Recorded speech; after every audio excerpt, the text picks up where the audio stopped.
오늘 읽은 창세기 48장은요, 참 중요한 말씀이 여러 가지가 있습니다. 오늘 말씀을 통해서 하나님께서 우리에게 무엇을 깨닫게 하시는가, 또 내게 어떤 삶을 살게 하시는가를 배우는 시간이 되길 소망합니다. 우리 1절 말씀 함께 읽을까요? 시작. 이런 일이 있은 지 얼마 되지 않아서 요셉은 아버지의 병환 소식을 들었다.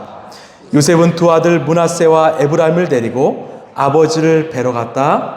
아멘. 이 48장 1절을 보시면 이런 일이 있은 지 얼마 되지 않아서 라고 시작합니다. 여러분, 이런 일은 어떤 일일까요? 바로 앞장인 이 창세기 47장의 말씀입니다. 이 47장은 야곱이 그의 가족과 함께 가나안을 떠나서 이집트의 고센 땅에 정착하는 장면이죠.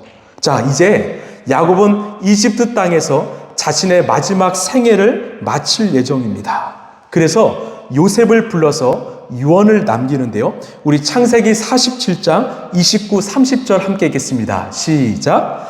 이스라엘은 죽을 날을 앞두고 그의 아들 요셉을 불러놓고 일렀다. 내가 이 아버지에게 효도를 할 생각이 있으면 너의 손을 나의 다리 사이에 넣고 내가 인애와 성심으로 나의 뜻을 받들겠다고 나에게 약속하여라. 나를 이집트에 묻지 말아라. 내가 눈을 감고 조상들에게로 돌아가면 나를 이집트에서 옮겨서 조상들에게 누우신 곳에 나를 묻어다오. 요셉이 대답하였다. 아버지 말씀대로 하겠습니다. 아멘. 야곱의 유언은 하나입니다. 자신의 요구를 이 가나안 땅, 특별히 이 헤브론의 막벨라 굴에 묻어달라고 요청합니다. 현재 이 헤브론의 막벨라 굴 안에는 아브라함과 사라와 또 이삭과 리브가가 묻혀 있습니다. 여러분, 왜 이렇게까지 해야 할까요? 이것이 바로 야곱의 정체성이기 때문입니다. 나는 또 우리 가문은 하나님의 백성이다. 우리의 영적 고향은 바로 약속의 땅인 가나안 땅이다라는 것입니다. 이것을 나도 알지만 너희들도 알길 원한다는 거예요. 그렇습니다. 야곱은 어디에 있든지 자신의 정체성이 하나님의 백성임을, 하나님의 자녀임을 잊지 않았던 것입니다. 여러분, 이것은 우리도 마찬가지입니다. 여러분, 우리의 정체성은 무엇일까요? 바로 하나님의 백성, 하나님의 자녀입니다. 또요, 우리가 부모로서 자녀들에게 남겨줘야 될 유산이 있다면 바로 하나님의 자녀라는 정체성입니다. 이 정체성을 자녀들이 잘 받아들였다면, 또 내가 잘 물려주었다면 우리는 부모로서 제 역할을 감당한 것입니다. 1절을 다시 보시면, 자, 요셉이 아버지의 병환 소식을 듣고 혼자가지 않고요, 두 아들인 므낫세와 에브라임을 데리고 갔다고 말합니다. 자, 지금 요셉은 어디에 살고 있을까요? 이집트의 왕궁에 살고 있겠죠. 지금으로 치면 이 수도인 카이로일 겁니다. 이 카이로에서 고센 땅까지 거리는 약 200km입니다. 그 먼 거리를 아들들과 함께 이 아버지를 만나러 간 것입니다. 우리 2절 말씀입니다. 시작. 야곱 곧 이스라엘은 자기의 아들 요셉이 왔다는 말을 듣고서 기력을 다하여 침상에서 일어나 앉았다. 아멘. 야곱은 아파 누워있는 상황이었습니다. 이제 곧 죽을 상황이지요. 그런데 아들이 왔다는 소식을 듣고 힘을 냈습니다. 이 침상에서 일어나 앉았습니다. 여러분, 지금 누가 왔습니까? 자신이 그렇게 사랑하는 아들과 그의 손자가 왔습니다. 야곱이 얼마나 행복했을까요? 여러분, 이 요셉의 병문안은요, 그냥 사소한 일 같아 보이지만 사실 이 상황은요, 하나님 나라의 시초석을 놓는 것과 같은, 또요, 이 땅에 교회가 세워지는 아주 중요한 사건입니다. 그래서 성경은 야곱의 이름을 이스라엘이라고 말한 것이죠. 자, 우리 3절 읽겠습니다. 시작. 야곱이 요셉에게 말하였다. 전능하신 하나님이 가나안 땅 루스에서 나에게 나타나셔서 거기에서 나에게 복을 허락하시면서, 아멘. 자신의 이야기를 하는 거죠. 여기서 루스는 이 베델의 옛 이름입니다. 여러분, 야곱에게 베델은 어떤 땅입니까? 삼촌 라반의 집을 향해서 가다가 하나님을 만난 곳입니다. 야곱이요, 이 돌베개를 치고요, 잠을 자는데 꿈에서 하나님의 천사가 나타났습니다. 사다디가 내려와서 이 천사들이 하늘과 땅을 오르내리는 장면을 보았습니다.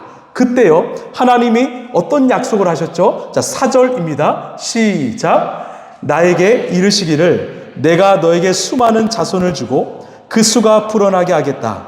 내가 너에게서 여러 백성이 나오게 하고 이 땅을 너의 자손에게 주어서 영원한 소유가 되게 하겠다 하셨다. 아멘. 지금 야곱은요, 하나님이 주신 중요한 약속을 요셉과 그 아들들에게 전하고 있습니다.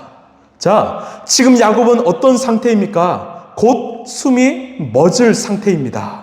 이 마지막 때에요, 오히려 야곱의 영성이 맑아져 있는 것을 우리는 볼 수 있습니다. 여러분, 사실 야곱은요, 그렇지 않았습니다. 젊은 날에는요, 이 성공을 위해서 남을 속이는 인생을 살았습니다. 자녀를 편애했습니다. 그래서 그리 좋은 부모는 아니었습니다. 그러나 그 야곱이 하나님 안에서 시간이 지나면서 점점 그 삶이 변화되었던 것입니다. 세상을 보는 관점도요, 인생의 가치관도 완전히 변화되었던 것입니다. 왜요? 자신이 경험했거든요. 아, 내 인생은 내 뜻과 계획으로 되지 않는구나. 오직 하나님의 뜻과 계획대로 되는구나. 이것을 경험했기 때문입니다. 여러분, 저도요, 제 인생을 돌아보니까 제 뜻대로 되는 일이 하나도 없더라고요. 만약에 제 뜻대로 되었다면 저는 무엇하고 있을까요?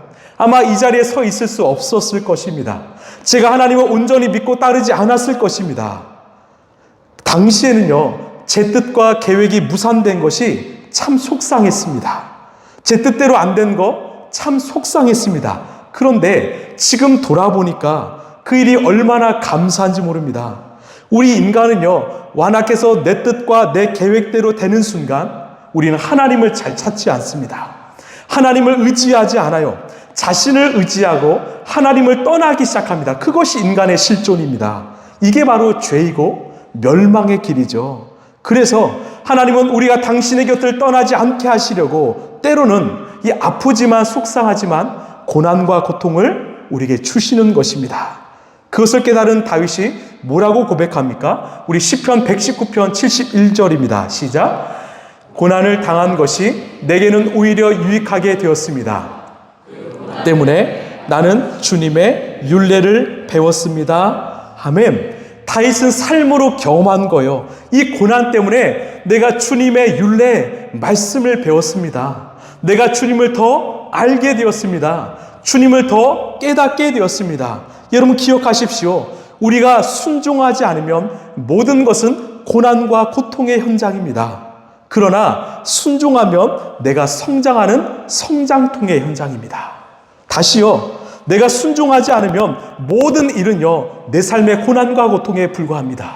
그러나 내가 하나님의 뜻에 순종하면 그것은 내가 성장하는 성장통의 시간입니다. 하나님이 나를 빚어가시는 성장의 시간이죠. 하나님의 뜻을 경험한 야곱이 변했습니다. 아들아, 손자들아, 우리의 인생은 우리 뜻대로 되지 않아. 바로 하나님의 뜻대로 된다. 이것을 가르쳐주는 거예요. 이제 이 야곱이 놀라운 말을 하는데요. 우리 5절 말씀입니다. 시작. 내가 너를 보려고 여기 이집트 땅에서 내가 이집트 땅에서 낳은 두 아이는 내가 낳은 아들로 삼고 싶다. 루벤과 시몬이 나의 아들이듯이 에브라임과 므낫세도 나의 아들이다. 아멘. 놀라운 고백인데요. 여러분 요셉의 두 아들의 이름이 무엇입니까? 므낫세와 에브라임이죠. 이 두 아들은 사실 요셉이 그 이집트의 제사장인 이 보디베라의 딸과 결혼해서 낳은 아들들입니다. 즉 혼혈이지요. 이 순수 유대 혈통 아니지요. 우리는 무엇을 할 수 있습니까? 이스라엘이요. 이 히브리인들이 순수 혈통을 중요시 여기는데 이미 요셉 때부터 그렇지 않다는 것입니다. 요셉의 아들들은 혼혈입니다. 그럼에도 불구하고 하나님은 그 아들들을 내 자녀라고 인정하시는 것이죠. 또 흥미로운 것은요, 야곱이 아들을 말하고 있는 순서입니다. 첫째가 므낫세이고 둘째가 에브라임입니다. 그런데 순서가 바뀌었습니다. 먼저 에브라임을 말하고 그 다음에 므낫세를 말합니다. 여러분, 야곱이 실수했을까요? 순간 깜빡했을까요? 이 히브리 사람들은요, 순서를 굉장히 중요하게 여깁니다. 이 순서가 바뀐 의미는 잠시 뒤에 좀 살펴보기를 원하고요. 또 5절을 보면 야곱이 말합니다. 요셉아, 내가 낳은 아들을 내 아들로 삼고 싶다. 이건 놀라운 이야기예요. 지금 요셉의 두 아들은 야곱에게는 손자들이죠. 그런데 그 손자들을 자신의 아들로 입양하고 싶다는 것입니다. 이 말은 이 두 아들을 야곱 자신의 족보에 편입하고 싶다는 거예요. 이건 놀라운 사실입니다. 여러분, 왜 야곱이 요셉에게 이런 요청을 했을까요? 단순히 아들의 숫자를 늘리고 싶어서? 아닙니다. 우리 6절 한번 읽을까요? 시작. 이 두 아이 다음에 낳은 자식들은 너의 아들이다. 이 두 아이는 형들과 함께 유산을 상속받게 할 것이다. 아멘. 분명히 말합니다. 지금 므낫세와 에브라임에게 그 두 몫을 주겠다는 것입니다. 왜 그랬을까요? 야곱에게 실질적 장자는 바로 요셉입니다. 하나님께서 꿈을 통해서 그것을 확실하게 보여주셨죠. 장자는 몇 몫을 받습니까? 두 몫을 받습니다. 그 몫을 지금 므낫세와 에브라임에게 각각 나눠주겠다는 거예요. 훗날 12지파 안에는 요셉 지파는 없습니다. 그러나 므낫세와 에브라임 지파는 존재하지요. 이런 야곱의 결정은 참 지혜로운 결정입니다. 왜? 나머지 형제들도 모두 수긍할 수 있을 결단이기 때문입니다. 이처럼 야곱은 죽기 직전에 이 상속을 깔끔하게 정리했던 것입니다. 여러분, 야곱이요, 이런 판단이 가능한 이유는 무엇일까요?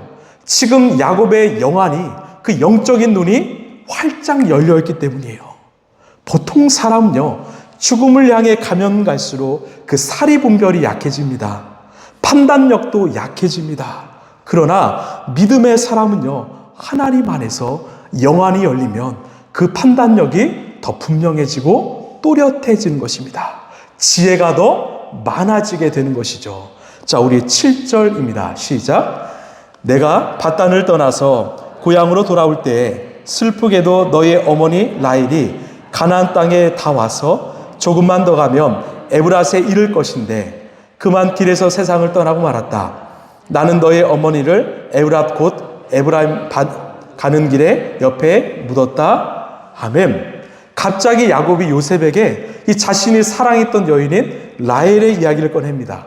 여러분, 라헬은 누구의 어머니입니까? 바로 요셉과 베냐민의 어머니이죠. 왜 갑자기 야곱은 그 죽은 어머니, 그 라헬의 이야기를 꺼냈을까요? 이것은 문학적 장치입니다. 야곱이 그 죽은 아내인 라헬의 이야기를 꺼냄으로써 자신도 곧 죽을 것이라는 그런 예고를 한 것입니다. 너희 어머니가 죽은 것처럼 이제 나도 곧 죽을 것이다. 자, 8절을 보시면 이스라엘이 요셉의 아들들을 보면서 물었다. 이 아들들이 누구냐? 이 아이들이 누구냐? 여러분, 이 아이들이 누구냐? 이 질문은요, 족장이 후손들에게 어떤 공식적인 이 축복을 선언할 때 하는 질문입니다. 여러분, 야곱이 앞에 있는 그 아들들의 이름을 몰랐을까요? 알지요. 그런데 부모의 입으로 하나님 앞에서 자기 아들의 이름을 고백하게 하는 것입니다. 지금 이 장면은요, 하나님이 준비하신, 하나님이 허락하신 공적인 축복의 자리입니다. 그래서 이 8절을 보면 야곱의 이름이 이스라엘로 나온 것입니다. 우리가 이스라엘이라고 나온 것은 이 공적인 자리구나, 하나님이 준비하신 자리구나, 이것을 기억했으면 좋겠습니다. 우리 9절입니다. 시작. 요셉이 자기 아버지에게 대답하였다. 이 아이들은 여기에서 하나님이 저에게 주신 자식들입니다. 이스라엘이 말하였다. 아이들을 나에게로 가까이 데리고 오너라. 내가 아이들에게 축복하겠다. 아멘. 자, 요셉이 뭐라고 말합니까? 이 아이들은 하나님이 저에게 주신 자식입니다. 여러분요, 이 사람의 말은 그 사람의 인격과 가치관을 보여줍니다. 그래서 우리가 누군가 대화를 하게 되면 이 사람이 어떤 인격을 가졌고 이 어떤 가치관을 가졌는지를 우리는 알 수 있습니다. 지금 요셉의 말에는 하나님을 향한 깊은 사랑과 신뢰가 담겨 있습니다. 주어가 뭐예요? 하나님입니다. 제 아들이 아니라 하나님이 저에게 주신 아들입니다. 자식입니다. 여러분, 우리는 누구입니까? 바로 하나님 나라의 청직입니다. 여러분 믿으십니까? 여러분, 내가 소유하고 있는 것들 중에요, 내 것은 하나도 없습니다. 심지어 우리의 자녀들도 바로 하나님의 것이죠. 하나님이 나에게 허락하신 자녀들이죠. 내 생명이요, 내 시간, 물질, 심지어 자녀들까지도 다 하나님의 것임을 여러분 인정하시길 바랍니다. 이것이 바로 하나님의 주권을 인정하는 청지기의 고백입니다. 하나님이 주인 되심을 인정하는 자녀의 고백입니다. 하나님이 이런 자들을 가만히 두실까요? 아니겠지요. 당연히 사용하시죠. 이런 청지기의 고백과 삶을 사는 사람들을 하나님은 마음껏 사용하시겠지요. 하나님이 어떤 자를 기뻐하실까요? 어떤 이들을 사용하실까요? 바로 나의 모든 것이 바로 하나님의 것입니다. 나에게 있는 모든 것은 다 하나님의 것입니다. 이렇게 고백하는 자들입니다. 저는 여러분이 하나님 나라의 청지기로 귀 쓰임받게 되길 간절히 소망합니다. 또한요, 여러분의 입술에 하나님의 인재가 가득하길 원합니다. 여러분의 입술로 누군가를 죽이고 해하는 입술이 아니라, 그런 말이 아니라 정말 살리고 회복시키는 생명의 입으로 쓰임받게 되길 간절히 소망합니다. 우리 13, 14절입니다. 시작. 그런 다음에 요셉은 두 아이를 데려다가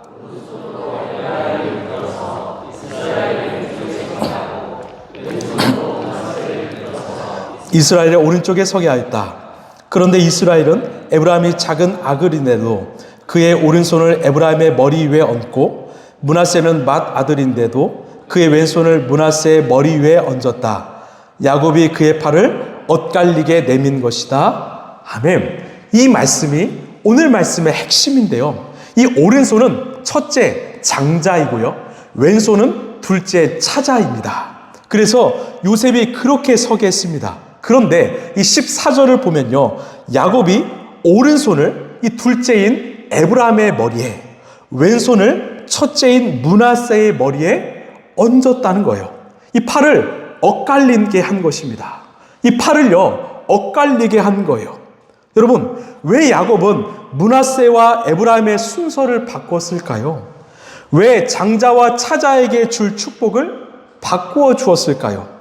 자, 이 장면을 본 요셉이 깜짝 놀랐습니다. 18절을 보시면, 아닙니다 아버지, 이 아이가 맏아들입니다. 아버지의 오른손을 큰 아이의 머리에 얹으셔야 합니다.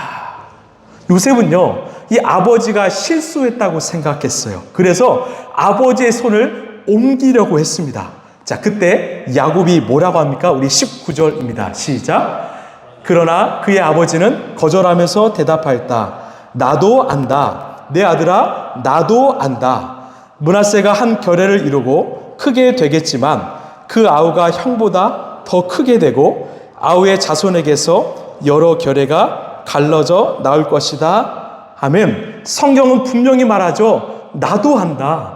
나도 안다. 반복은요, 확실하다는 거예요. 야곱은 실수가 아니라 의도적으로 손을 엇바꿨다고 말하는 것입니다. 왜 하나님은 야곱을 통해서 이렇게 장자와 차자에게 줄 축복을 바꿔주셨을까요? 이 당시 히브리 백성들은요, 순서를 굉장히 중요시 여깁니다. 장자가 중요하고 그 다음이 차자입니다. 이것은 바로 인간들이 만든 순서이고 규칙이지요. 그런데 하나님은 어떤 분이십니까? 인간이 정해놓은 규칙에 얽매이지 않으시는 분이십니다. 이 사실이 바로 저와 여러분에게는 은혜가 될 것입니다. 우리 한번 생각해 볼까요?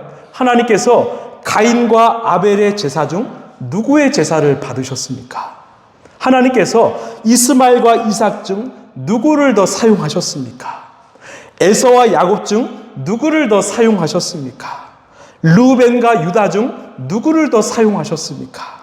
다윗의 7명의 형들과 막내 다윗 중 누구를 사용하셨습니까? 우리는요, 늘 첫째가 중요하다고 말합니다.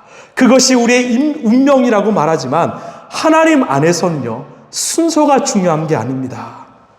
왜 우리는 하나님께서 차자인 에브라임에게 장자의 축복을 주셨는지, 이 장자인 므낫세에게 차자의 축복을 주셨는지는 잘 모릅니다. 그러나 이 모든 상황은요, 하나님의 절대적인 주권 안에 있다는 거예요. 이 모든 상황은 하나님의 계획 안에 있다는 것입니다.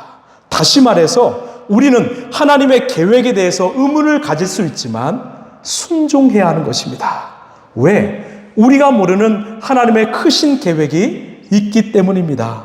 또한요, 우리 자신도 세상의 기준에 미달된다고 해서요, 세상의 기준 앞에 부족하다고 해서 낙심할 필요가 없는 것입니다. 왜? 하나님은 그런 우리도 사용하시기 때문이죠. 그래서 은혜입니다. 이 복음서를 보면 이 구절을 많이 볼 수 있습니다. 마태복음 19장 30절을 보면 그러나 먼저 된 자로서 나중되고 나중된 자로서 먼저 될 자가 많으니라. 여러분 아멘이십니까? 이 구절은요, 사실 이 모태 신앙인들이 굉장히 싫어하는 구절입니다. 예, 먼저 됐는데 나중이 되고요, 나중된 자가 먼저 된다는 거죠. 굉장히 불편한 구절입니다. 그런데 왜 예수님은 이런 말씀을 하셨을까요? 먼저 믿은 우리를 나무라기 위해서요? 아닙니다. 교만하지 말고 끝까지 너희 믿음을 지키라는 거예요. 순서가 중요한 것이 아니라 끝까지 나를 향한 믿음을 지킬 때 내가 인정한다는 것이죠. 그리고 누가 우선인지 우리는 판단할 수 없다는 것입니다. 그것은 하나님의 주권 안에 있는 것이지 우리가 판단할 수 없다라는 거죠. 우리는 때로는요, 이 세상적인 가치관을 가지고 판단할 때가 많습니다. 마치 인생을 직선으로 여기면서 1등이 되어야 해, 공동체의 머리가 되어야 해. 아닙니다. 인생은 곡선이죠. 누가 먼저인지 누가 나중인지 우리는 알 수가 없습니다. 그래서 우리는 하나님의 주권 안에서 감사함으로 살아가는 것입니다. 왜 에브라임이 먼저인가? 왜 므낫세가 나중인가? 우리는 모릅니다. 이것은 하나님의 주권의 영역입니다. 세상의 관심은 늘 누가 우선인가? 누가 나중인가입니다. 그러나 우리 하나님의 관심은요, 요셉의 이 두 아들들 모두가 야곱의 아들의 반열에 들어갔다는 거예요. 이 두 아들 모두가 하나님 나라의 족보 안에 편입되었다는 것입니다. 이게 은혜 아닐까요? 누가 우선인가 누가 나중인가 이게 아니라 두 아들 모두가 하나님 나라의 족보 안에 들어간 것입니다. 여러분에게 질문할까요? 여러분은 세상적으로 장자입니까? 차자입니까? 여러분은 첫째입니까? 둘째입니까? 제 자신을 돌아보니까 저는 둘째라고 생각합니다. 아니, 둘째도 아닌 막내라고 생각합니다. 저는 얼마나 부족하고 연약한지 모릅니다. 그런 저를 택하시고 부르시고 사용하신 하나님께 얼마나 감사한지 모릅니다. 저는 첫째도요, 둘째도 아니 막내와 같은 자입니다. 그래서요, 저는 1등이 아니어도 늘 감사할 수 있습니다. 머리가 안 되어도요, 늘 감사할 수 있습니다. 이것이 바로 우리 그리스도인의 태도일 줄로 믿습니다. 저는요, 큰 교회, 어떤 대형 교회를 꿈꾸지 않습니다. 저는 이 땅에 행복하고 건강한 교회를 꿈꿉니다. 이 땅의 초대교회로서 서로 사랑하고 영혼을 살리는 그런 공동체를 꿈꿉니다. 하나님이 칭찬하시고 하나님이 기뻐하시는 공동체를 꿈꿉니다. 우리가 이 안에서 누가 높을까? 누가 낮을까? 우리 도토리 키재기 하지 말고요, 우리를 교회로 부르신, 우리를 성도로 부르신 하나님께 감사하며 살아가게 되는 저 여러분 되길 소망합니다. 이 말씀의 핵심은 하나님께서 두 아들을 다 쓰셨다는 것입니다. 요셉의 두 아들이 야곱의 아들의 반열에 오르게 되었고 그 아들들을 통해서 하나님 나라의 기초와 교회의 기초가 되는 12지파의 수장이 되게 하셨다는 것입니다. 말씀을 마무리합니다.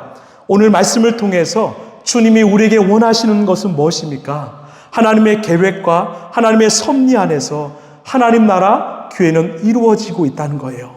한국교회 부정적인 소식 참 많지요. 이제는 망했다고 이야기하는 사람들 많죠? 아닙니다. 여전히 우리는 하나님의 섭리 안에서 걸어갈 수 있는 것입니다. 하나님의 언약은 반드시 성취된다. 모든 것은 하나님의 주권 안에 있다는 것입니다. 우리가 해야 할 일은요, 하나님 나라의 청지기로서 하나님을 믿고 하나님의 뜻에 순종하는 것입니다. 또한요, 첫째냐 둘째냐 중요하지 않습니다. 에브라임도 므낫세도 결국 12지파 안에 들어가게 되었습니다. 이들은 들어갈 수 없는 자들이었죠. 그러나 하나님의 크신 은혜를 받았습니다. 그래서 첫째, 둘째, 무슨 의미가 있을까요? 하나님 안에 있으면 큰 자도 작은 자도 다 하나님께서 사랑하시고 사용하시는 것입니다. 마지막으로 야곱의 인생 말년은요, 바로 성공이었습니다. 야곱은요, 말년으로 갈수록 더 영적으로 깊어져서 영적인 눈으로 하나님을 보게 되었고 하나님의 눈으로 세상을 바라볼 수 있게 되었습니다. 저는요, 여러분이 나이만 들어가는 노인이 아니라 이 시대에 성숙해지는 지혜로워지는 어린이 되시길 소망합니다. 이 시대는요, 참 어른이 필요한 시대입니다. 성숙한 그리스도인이 필요한 시대입니다. 우리의 청년들 다음 세대에게 바른 길을 가르쳐주고 영적 유산을 물려줄 수 있는 그런 어른들이, 성숙한 그리스도인들이 우리 안에 많아지길 간절히 소망합니다. 그때요, 이 지역에, 이 나라, 이 민족엔 소망이 있을 줄로 믿습니다.